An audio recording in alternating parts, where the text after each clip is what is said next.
మళ్ళీ పెట్రోల్ వడ్డన కేంద్ర ప్రభుత్వం దోచుకుంటుంది, రాష్ట్ర ప్రభుత్వం దోచుకుంటుంది. పెట్రోల్ పెరిగితే అన్ని రేట్లు పెరుగుతాయి, అది అందరికీ తెలిసిన విషయమే కదా. అందుకని నేను నా ప్రభుత్వం వచ్చాక, పాటపాటి ప్రభుత్వం వచ్చాక పెట్రోల్ రేటు పెంచను, దించుతాను, ట్యాక్సీ రద్దు చేస్తాను, వేరే రకంగా ట్యాక్సీ వసూలు చేస్తాం కానీ పెట్రోల్ మీద డీజిల్ మీద చేయము. పక్క రాష్ట్రాలంతా తెలంగాణకు వచ్చి కొనుక్కొని పోవాలి, అలాంటి సీన్ అరేంజ్ చేస్తాను. చూడండి, ఒక్కసారి నా పాటపాటి కోటేసి అధికారం ఇవ్వండి.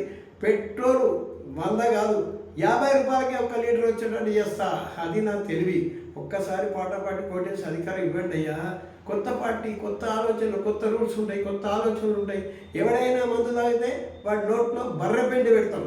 ఎవడైనా సిగరెట్, పాన్ పరాకు ఇలాంటి చెత్త చెత్త అలవాట్లు మొత్తం ఏం తాగినా కూడా ఊరుకునేది లేదు. 1,00,000 రూపాయలు ఫైన్ వేస్తున్నప్పుడు ఒక్కొక్కరు జీవితంలో ఇంకా తాగొద్దు, అర్థం చేసుకోండి. ఓకే.